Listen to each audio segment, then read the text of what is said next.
Hello and welcome to a brand new episode of Black, White, and Red All Over. I'm Victor Dandridge, the hardest working man in comics. Ryan Seymore, king of Comic Town here in Columbus, Ohio. Biggity boom! I sound a little grotesque. I'm still carrying a little bit of not con crud, but like con stressing of the vocals. Yes, because New York Comic Con. New York Comic Con, baby. Very big, have to emote, You speak do. loudly. You do. You know what? Okay, so, and part of the reason why I had to emote so loudly is because New York as a city is a mask on the inside place. Yes. What's really wild, okay, I'm not saying that this was excessive, but wow is what I'm saying. So you had to pre-register that you were vaccinated in order to get in, right? That's number one. Yeah. They gave you like these green wristbands that you could not take off. I saw many children who were like, oh, cool, I'll just tighten this up, and then didn't realize that it didn't untighten. And like I saw a kid that just with a dead hand, like being escorted up to the front to get it cut off and put a new one on. He just had it was dead and blue. Yeah. It was throb. It was terrible. But the interesting thing is, even with that, which you had to get in order to get in the building, you had to maintain your mask the entire time. And so, what to me, like, despite the uncomfortable difficulty of talking through a mask the whole time, God, I was dehydrated. I drank so much water. Yeah. I am now like, what are we, like 75%? I think I'm closer to like 86. Yeah, no, that's the thing with a mask on. I forget to drink. I'll go hours and be like, wait a minute. Why am I dying? But I think this will be one of the first large-scale events with thousands of people that is almost guaranteed to not gain a single COVID case. Like, not a single one. That's amazing. Right? That's awesome. Like, huge. So, if we keep this up as an industry, I think we will beat this thing. And it'll be great. We can go back to the conventions of old, if we want. While I was there, I got to celebrate 11 years of self-publishing. That's insane. 11 years. 11 years is humongous big. It kind of is. Like, okay, so this is not a jab. I swear this is not a jab, but in my head it kind of is. But I got to keep it 100. So Vantage Announced Productions, as a publishing imprint, has outlasted the Ultraverse and CrossGen put together. Oh, wow. Right? CrossGen was about, 6 years? Or was it 5? I think it's 5. And then Ultraverse was something similar. Like, I think the two of them together is like 10 years. Yeah. And so at 11, I have actually gone further. What's really crazy is Marvel owns both of those, and why they're not putting those books out, I don't even understand. Right? It's kind of weird. It's like an odd choice. Well, one of the other things that you need to brag on is it isn't just it's been around. Vantage and House has been around 11 years. Right? How much of that has been your job. Man. Nothing else. Like comics, all comics. It's not even like, oh, I was a, weekend warrior. I would do shows on the weekends, but then I clock into the 9 to 5. No. You're absolutely right. 11 years that this has been my job. That's huge. So, huge celebration. I literally had a button that said it's my birthday. Do you know how many people stop me and you're like, is it your birthday? And I'm like, sort of. It's the birthday of the hardest working man in comics. Does that count? Hey. So yeah, it was a fantastic time. But one of the biggest things from the weekend, I got to hang out and just talk shop with Chris Claremont. Wow. Like after hours, they actually kicked us out of the building because we were just sitting around talking. Really? But that man, I love you, Chris. He's a legend. You already know. Ben, your son, was fantastic. It was amazing. Absolutely amazing. So if you've never been to New York Comic Con, put that on the bucket list because it must be done. It just has to. That's all I got. And the Javits is huge. Yes. Like, you could live there and no one would know. Like, it's that big. Excellent. Okay, so how was your weekend? Like, I don't want to just hog all the glory of it. It was pretty decent. It wasn't New York Comic Con, Vic. It has its ups and downs. Watch the Buckeyes just dismantle somebody. What in the world? Like, that was almost rude. Squid Games on the football fields. Man! And then the Browns lost. So the circle of life is complete. I mean, what is... It's balance. Yeah. It's Thanos. It just has to be. Right. Oh, my God. That's crazy. Okay, so this week, though, I got to give this shout out. I will be journeying to Rosemont, Illinois for what will be the last Wizard World Comic Con. So weird to hear. I know. It's so final. It is. One of the things that I'm most looking forward to, if I'm not mistaken, on Friday? I think it's Friday, maybe Saturday. I'll get it together. We're doing a roast. Really? Of Wizard. And There will be drinks involved. In fact, if you roast Wizard, you get a free drink ticket. Really? Yeah. Yeah. So I'm expecting some amazing stories to come out. I'm chalking up a couple of my good ones that, you know, I won't necessarily name names, but yeah, I'm gonna have some fun. This is crazy. Yeah. What a way to go out, though, right? It's like, hey, listen, here's our last one. Tell us how we suck. I dare you. Right. In Chicago. In Chicago. Biggest cities in the world. Right? Where it started. Like, literally where it started is Wizard World Comic Con. First show was in Chicago, so that's huge. You know, it's grand opening, grand closing. For me, it's obviously a career thing because for a little while, maybe, just maybe, I was considered Mr. Wizard World. And so... Artist ally coordinator. Right? You know, always at every show, talking point on the news, all that fun stuff. So I have to be there, you know, as the door closes. You know, as the lights go down, walk around one last time, see the W, and just kind of touch it. Yeah. They actually have like a big W thing. I'm going to try to take it. Oh, yeah? Like, who else needs it? Nobody else wants that. I want it. And I will put it in my office, and it will just be the shrine that I like. It's not stealing. It's not. It's like Indiana Jonesing. Boom. Artifacts. I am a phenomenological narratologist, and this is a huge part of the... Good job. You know what? I'm using that. So if you're going to Indiana Jones it, yeah. what are you putting in its place? Oh. That's a good question. That is a very good question. I got to figure out how heavy it is first. It'll probably be like a chair. Like a big chair. It is a big chair. You know, I'm going to swap it out. You know, do you really think that they would put a death trap on it? Like I pull it out and like be amazing if they did. A giant Wizard World rolls out from a curtain and chases me down. That'd be pretty dope. That would be dope. Like, if that doesn't happen, I'll be kind of upset now. Like it's now in the universe. That's amazing. I'll be running through Artist Alley and all of a sudden step in a piece and like spikes will come out and I gotta like dodge it. There's a celebrity booth that's really just a pit and I gotta swing over it. That'd be pretty cool. That is kind of cool. Okay, all right. I hope that does happen now. Man, that's awesome. Okay, so speaking of awesome, yes, we read some good books. Yes, we did. Yes, and our honorable mentions. We only have one that's the same. Yes, one that's the same. So, where do we go? Oh man, that's a I want tell me about that Joker. That cover for the Joker looks dope. All right, so tell me things. Joker, DC Comics. We actually got our books on time. Woohoo! DC Comics. James Tynion IV. March is the artist. Let me give you the entire creative team. Makes me. I saw him this weekend, by the way. So good. He's so awesome. Like this art is so amazing. James, I meant James. Oh, James. Yeah. James's writing is amazing. Like when I die, I want James to write my obituary because it's going to be awesome. Yes, please. Do you do that, James? Do you want to? We'll pay you in advance. Oh yeah, it's in my. Got it. I'll get it in my living will. Yeah. There you go. So one of the things I find fascinating about this book is James is also writing Batman. Mm-hmm. But this could replace Batman. Like it's so good. It's so well done. Issue 1 through issue 8, all of it's been amazing. There's a backup story with Punchline, but with this story, it's James Gordon. Mm-hmm. He's taken a job to track down Joker, who's been in hiding in South America, and just go find him and kill him. That's such a non-Gordon thing to do.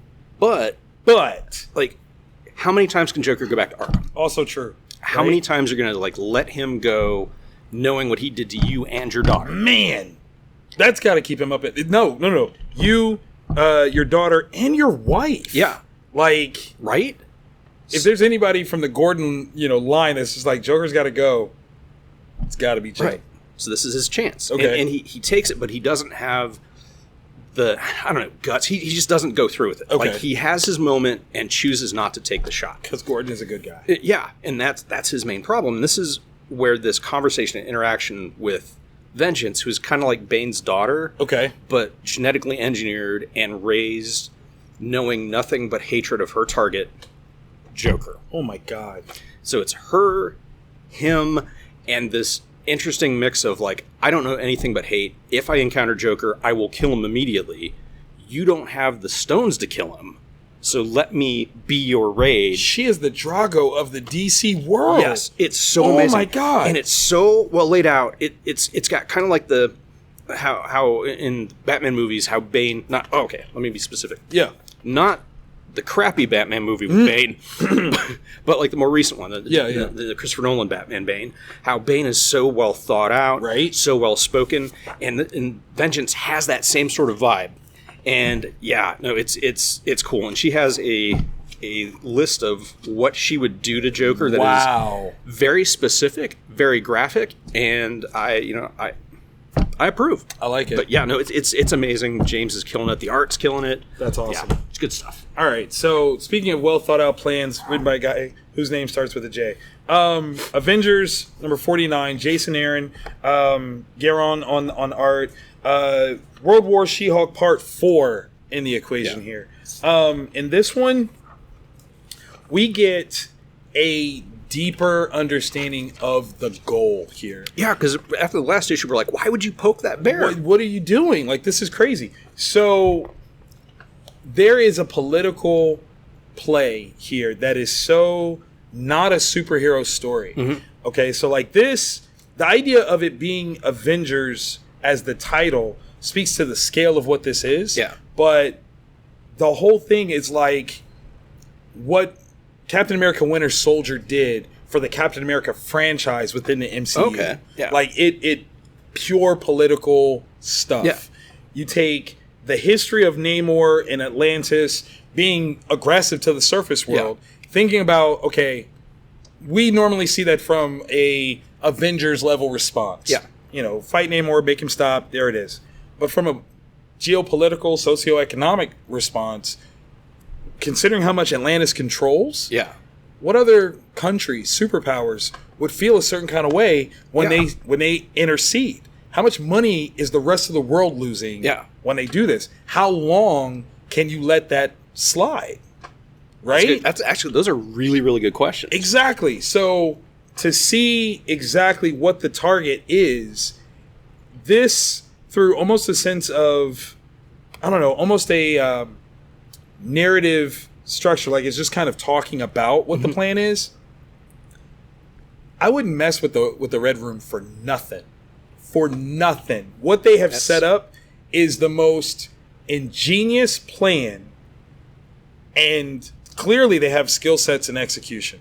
Yeah. And I hope that the counterpoint that is attempted to be made works. If it doesn't,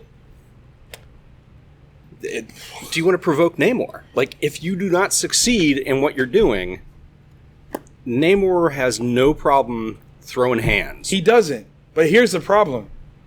Who would he throw hands at? Oh. So, like... Oh. Right? Based on who they've sent, who would he throw hands at? And that unto itself is its own weapon of, dissemination, misinformation. Like, who came after? Oh, well, where she's connected. That's probably who. Yeah. Oh man, that's really. God, that's brilliant. Right? That's what I'm like. There's such political intrigue here. It's kind of amazing, and I can't wait to see how this wraps up, because at the end we get an idea of a counter plan where you're like, you're betting it all, like it all, and woo! I can't wait. If you read it, you'll know. You know what I'm talking about. Okay, what else are we doing? All right. Finally, after years, I think, The Chilling Adventures of Sabrina, number 9. All right. The Archie horrorverse is amazing.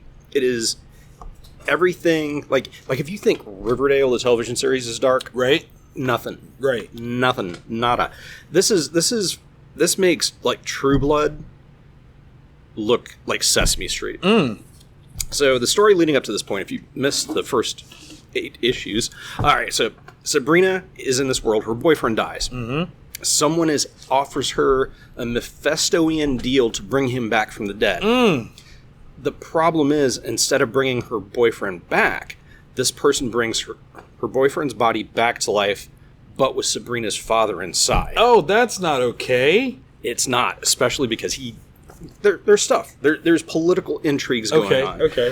This is definitely not for kids. Because there's like... This is some sexy time. Yeah, sexy time with humans, sexy time with, I think it's a snake demon. I don't know. I haven't brushed up on my demonology. Yeah. Madam's, all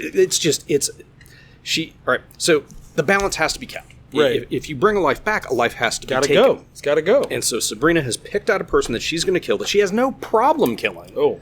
And that she's like, this will actually do the world a good thing. I'm going to go kill him. That way my boyfriend can be kept around and the karmic wheel balances. Ta-da. She has no idea that she is caught in a trap designed to hurt her father. Oh my god! It's just fantastic because there's a Madam Satan one shot coming out here in like a month or so, and I couldn't figure out why you would bother. Like it's a character in a series that is so late it's not even funny. Now I want to know because that's going to be her explaining like this is why this is happening. Yeah.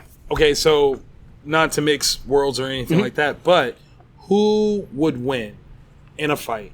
Sabrina, the Teenage Witch, or Wanda, the Scarlet Witch? Wanda. You think? Yeah, I think because well, it depends what she's fighting for. Okay. I think that's the big things. We've seen Wanda, fighting, but we've also seen Wanda like fighting for something very near and specific to her. Very true. I don't know that Sabrina has the power level. Okay. I could be wrong. I mean, I'm just curious because the setup is the same of sorts. She loses a loved one. She aims to do some things to bring them back. It could disrupt a lot of the world. Like I see some parallels. There are. So I'm really curious. Like, or maybe like she would lose because she's currently the Teenage Witch, but as she grows up, does her power level increase? That's my question. That's my question. Interesting. Just a little something for you. Yeah. Just a little something for you. Keeping up with the spooky themes, X-Men number 4. We've got Dugan.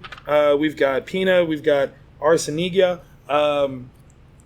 Okay, let me tell you why this almost ended up on the Acrylic. It's a standalone. It is a integration into the Marvel universe, like in a way that you don't normally get in today's, comicdom. Like normally it's this big, long, sprawling story arc, and you don't have time for these, intrinsic one-shots that could be interesting or something like that. Yeah. So, Nightmare is the villain of this issue. Oh, okay. We don't see him often. You don't see him often. In fact, not only do you not see him often, you really don't see him with the X-Men. Yeah. And he's normally a Doctor Strange villain, has been rumored to be the villain of Doctor Strange Multiverse of Madness coming up in, what is that, March? Yeah, real soon. Right. Real soon. So the idea of him being introduced here is like, is this kind of the seeding of, hey, let's make him popular, what have you. But let me ask you this question. If you are Nightmare, and there is an association, you're in the X-Men, you're in that world or whatever, because he's in New York. He's like, you know what? Yeah. I'm going to take advantage of the fact that Doctor Strange is dead. I didn't know that happened. Yeah, it's a miniseries. Okay, cool. He'll be back. He always does. But yeah, he's like, Doctor Strange isn't here, so I'm going to play. Yeah. There's somebody whose dreams he decides to look into that I think is the biggest mistake. Like, you don't do that. Not that. Why would you do that? Why? You thought this was a good plan? That person would be theirs. Yeah, you don't want to get caught doing that. But he does, and he's so, sure of the nightmare that he could bring about, and I'm going to do this, and da-da-da-da-da. No. Again, not realizing with whom he is messing with. They will ragdoll him. Like, completely.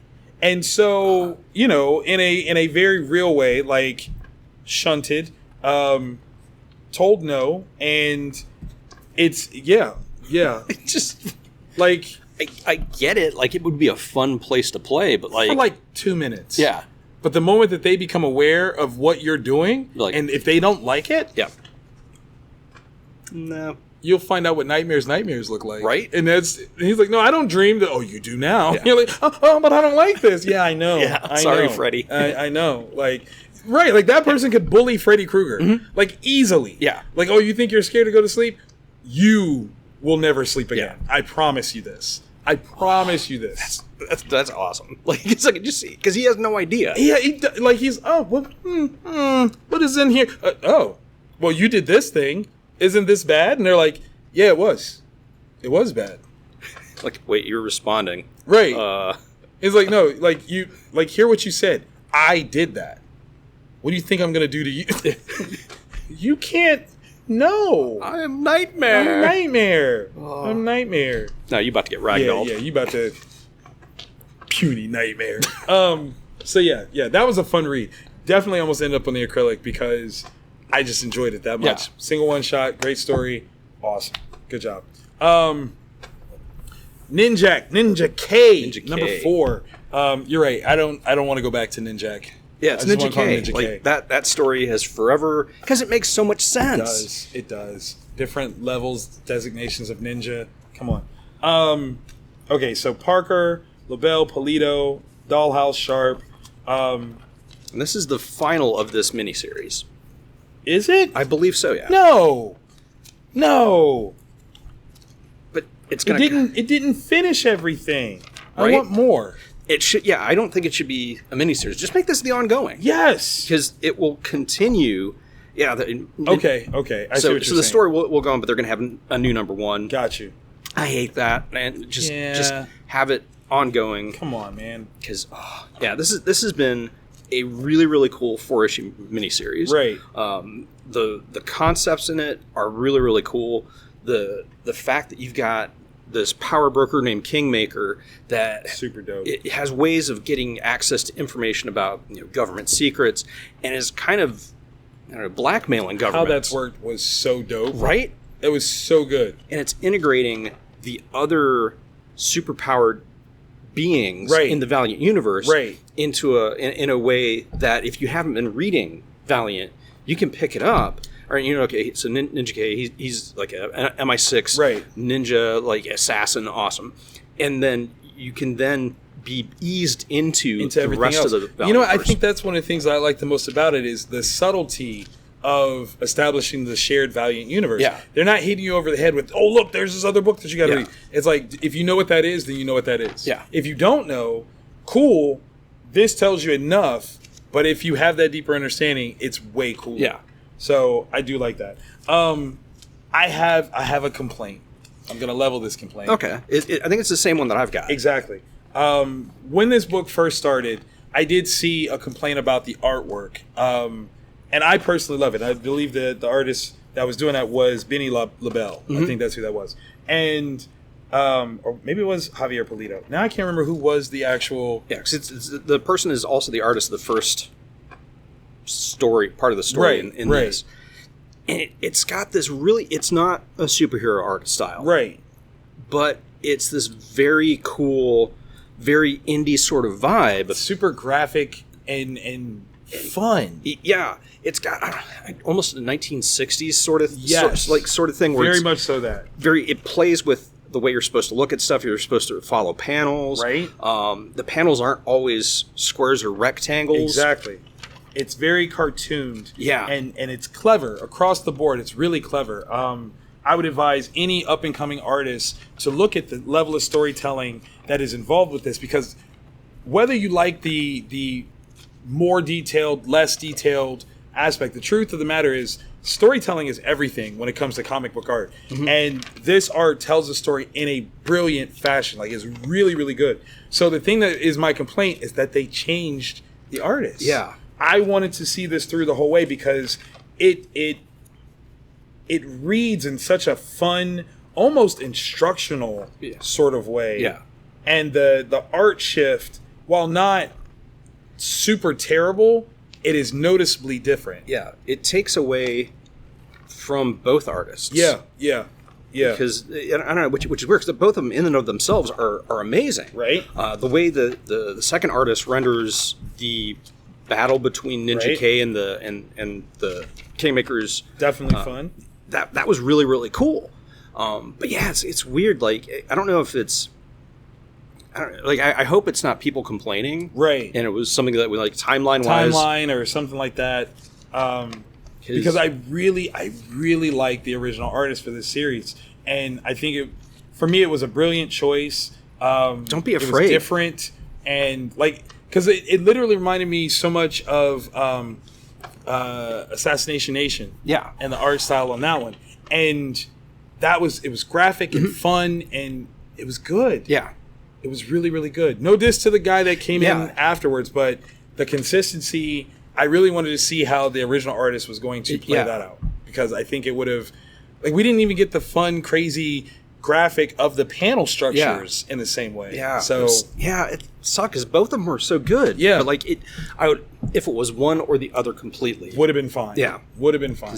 But to change up in the middle of the issue, just felt like you felt it. Yeah, it was jarring. I felt the breaks. The story, though, especially coming out. Oh my god!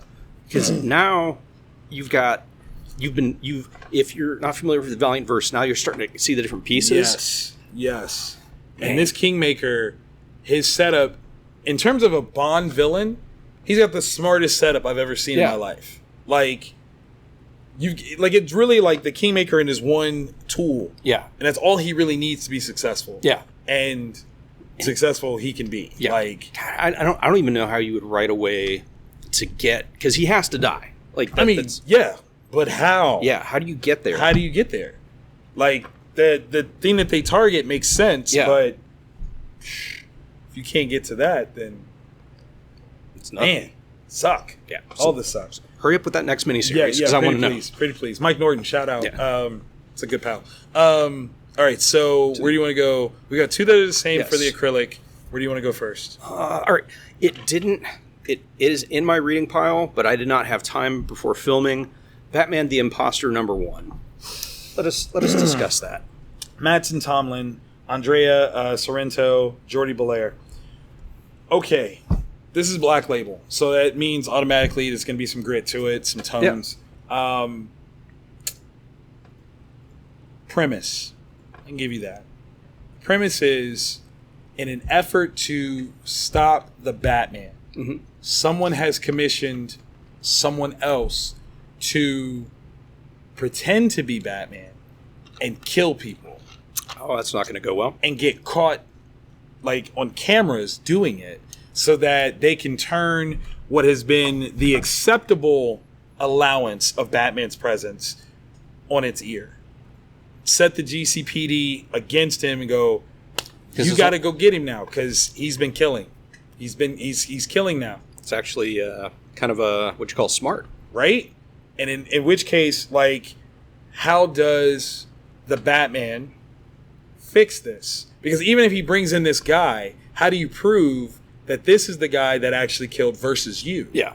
How do you do that? Because if there's no forensic evidence, no forensic way to distinguish between the two, both of you have to do this. Like, both of you got to come in, both of you are going to Arkham. Like, this is the case. Yeah. Right? Well, I mean, like, even if Batman just comes in and he's like, yeah, this dude isn't really me, Batman still is kind of Arkham-y. Like, the dude very is Arkham-y, man. Very Arkham-y.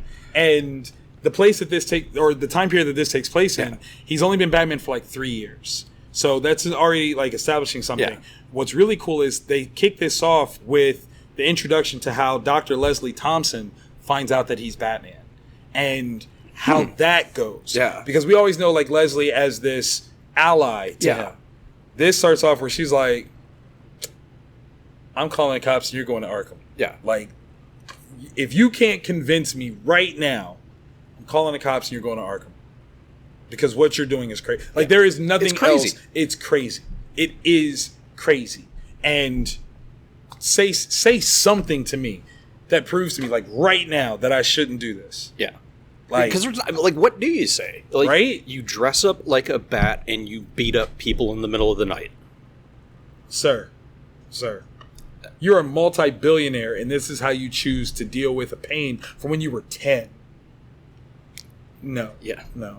I'm going to prescribe to you electroshock treatment right now and heavy medication, probably sedation. Like, you know, and she would be well within her rights. Yeah. Like, no. That's not how you can't bring your parents back. These are not coping mechanisms. Not at all. But then the moxie of the other person going, you know, like, I'm going to make this dude look like a murderer.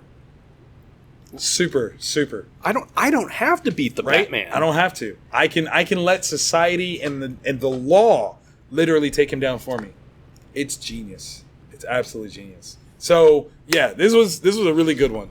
I'm excited to see this one play out. Sorrento's work, like, just when isn't it good? Yeah. Right? Like, pick Old Man Logan, like whatever. Oh, like, yeah. Phenomenal. Everything just vibes. This right here, not suggesting that DC Animated needs to not, pick Kingdom Come. But when they're ready to do this, I will watch that movie religiously. It's kind of like, why has Batman's been around, what, 80 years? Yeah.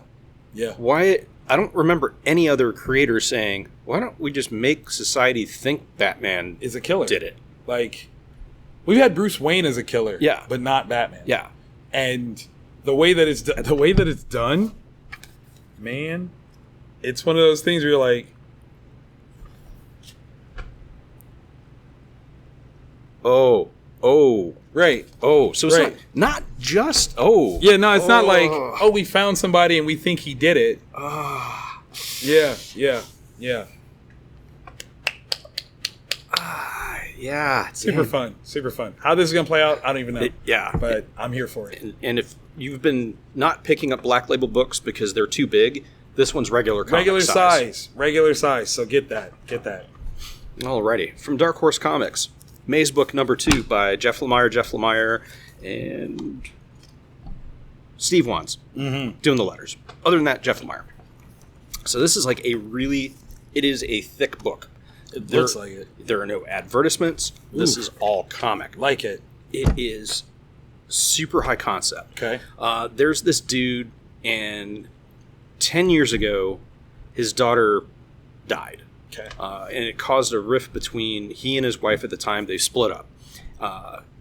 As it picks up in the first issue, he starts getting these weird phone calls at like 3 a.m, and he eventually picks up, and he thinks it's his daughter on the phone. That's not a bad omen at all. Yeah. If it wasn't a comic book, he would be in Arkham. Yeah. Yep. So definitely. In this one, his daughter, one of her favorite things to do is she was dying. She was in the hospital. She loved doing mazes. Like, she liked other puzzle books, but mazes was her thing. Was her jam. And so he is now convinced through these phone calls that may or may not be happening, right, and dreams that he's been having. All the stuff that like really is the foundation of a good rational course of action. Yep. That his daughter's actually around. That she didn't die. That she can still be found. And it's his journey between these different, like, the way it's drawn. Like, this is a dream sequence, but you don't know it's a dream sequence, right? And you're kind of brought into it. And when you find out it's a dream sequence, it's jarring. Because you're in this dude's mind, and it's playing with the sense of what is reality, and it's just really, really cool. I don't know if this dude is right. To be honest, like maybe his daughter is still around, and there's some way to it, or if he's just nutso. Like it's the way Jeff Lemire is making me question. I love it. Yeah, That's awesome. It's amazing. I love being gaslighted like that, where I'm like, I don't know which is what, but Jeff is killing it. Speaking of gaslighted, oh my gosh, Deadbox #2. So Mark's got two. Mark Russell has got 2 books this week. Second Coming, Only Begotten. Right. I think the final issue in that story arc hits 2. So definitely snatch it up. This is from Vault, who is killing it. Absolutely killing it. And shout out to Vault. They were many publishers went to bat for retailers and to get strip cover returnability added as an option. Vault was one of the ones that was part of it, and I want to thank you guys, because it allows us to figure out how many copies of a book we actually need to help our guests the best we can. So it's dope. So Mark Russell writer, Benjamin Teisma as the artist, Vladimir Popov as colorist, and Andworld for lettering. I don't want to live in this place. Right? It's this small town. There's not a lot of sources of entertainment. In fact, one of the only things they've got is this red movie box thing, right? Where you can rent movies. The only thing about it is these movies exist nowhere else, right? And they tend to know they tend to end up in the hands of the people that most need that story, right? Can I Have Banana Now is probably the best romantic comedy I've ever heard of. I don't know. Something about it, even with the ending, I don't find it romantic or comedic at all. That's yeah. No, I don't like it.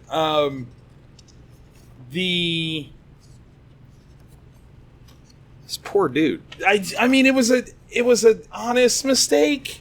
I guess. I mean, he was probably goofing, or like, oh my gosh, they're like, so.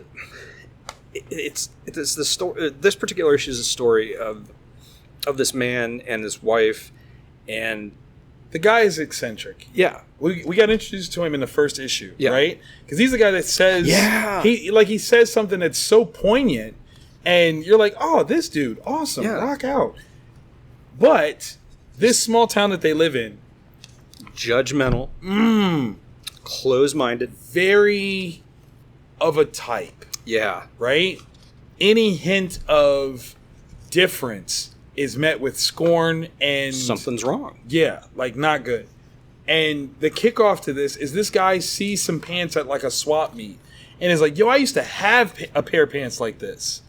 I'm buying them. $3. And he puts them on. Like, look, they fit. Like, I'm rocking it. The problem is, they're women's pants. He doesn't know that. The only person in this area that knows it is the person selling the pants. Right. Yet somehow, because he's done this, he has done something. He has crossed the line. He has broken social taboos. Right. Biblical law, the way that they treat it. And the ramifications of that, the way it rolls out, is just this scary, dogmatic, like, persecution, man. Like, it's a straight up witch hunt. And... all the dude did was put on pants. Some perps. Like, Bruce Banner wouldn't make it in this town, man. It was crazy. That's one of the things I love about Russell is the way that he's able to do these morality plays, right? And kind of like shine the light on hypocrisy or closed-mindedness or fear. And like he did that with Snaggletooth. He's doing that with Second Coming. He's doing it with this. He's such a clever writer, and he's always I don't know if he's in charge of it, but he's constantly paired with the perfect artist for that story.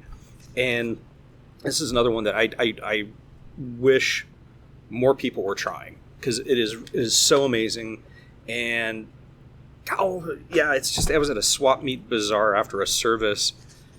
And can I have banana now? Which plan, A or B, did you think was the better plan? In terms of research?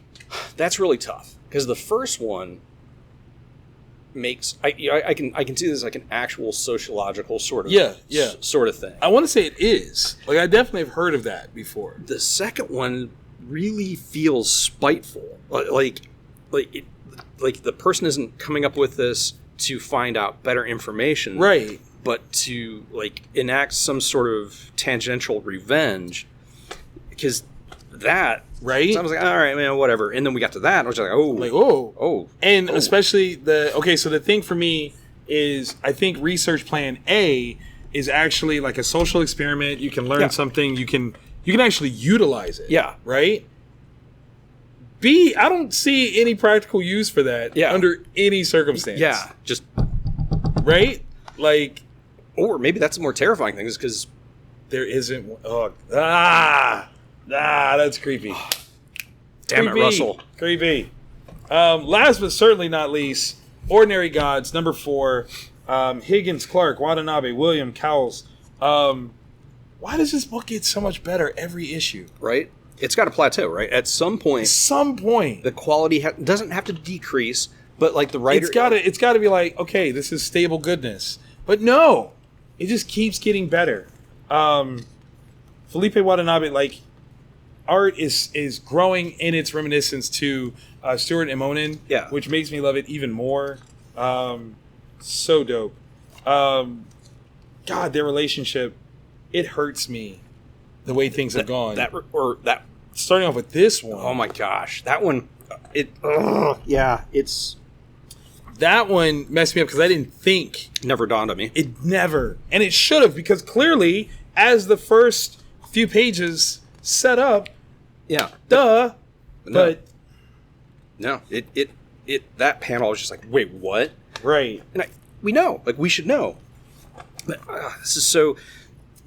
One of my favorite things about it is, instead of doing, I'm sure if I could figure out a way to describe it, this approach to a new generation of gods is really clever. Very. The way they're imprisoned on like Earth is a prison planet for these beings. The way they're kept in line, and they're not like, oh, this is, Rex the god of war. Right. They're, what was it? The previous one was like regret. Right. There's a god for regret, and then worry.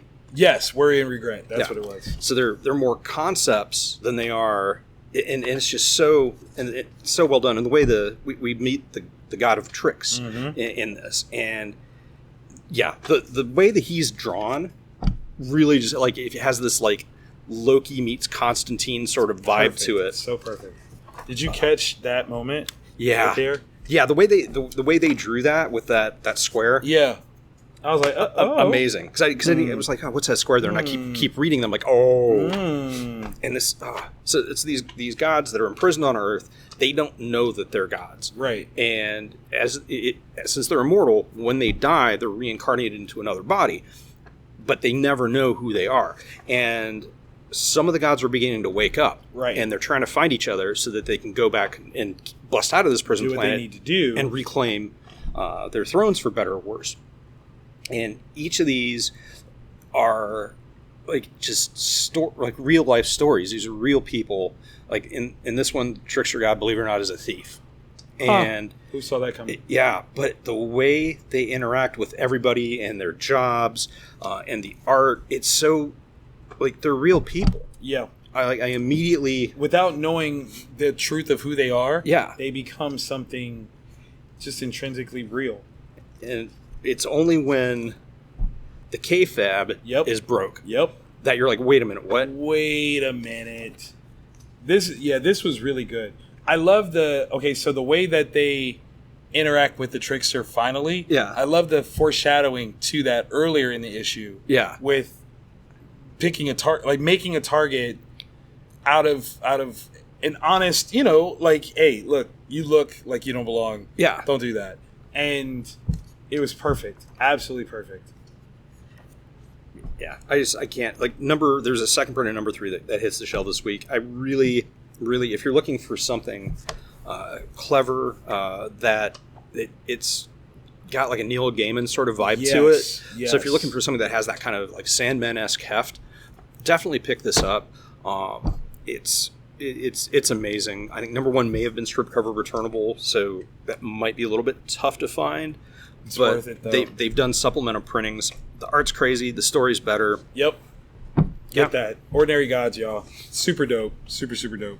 It's so funny that you mentioned kayfabe. I got to watch The Heel. I got to finish watching that series. Yeah. Because I'm working with Stephen Amell this weekend. Oh, so, nice. Yeah. Humble brag. I said it. Come see me. Wizard World Chicago. Last one. But yeah, that's amazing. Yeah. Another amazing work. We're in a golden age right now. We really are. It goes in cycles of every 10, 15 years or so. But we're in one of those cycles of awesomeness. Yep. So enjoy it, people. Yes. Relish it. Yes. Consume all the books. Yes. And watch our show, because we're telling you amazing things. In fact, we hope that you like this one so much that you give it the thumbs up, and you want to comment below. Tell us what you read. Yeah. Tell us what you're not reading. Like, tell us why any of these were like, I passed because da-da-da. And we'll see if we can convince you that you made a mistake. Yeah. That you need to read this. Because I interact. Yeah. We will talk at you. Talk back. Yep. And hit subscribe. Definitely. Because every week we do this, and hit the bell, because that'll let you know here's the awesome. Exactly. Next week might be a little different. Jeremy's going to be out of town, so we're going to figure out a new, different way to get at you, but we will be here because we are here all the time. Black, white, and red all over.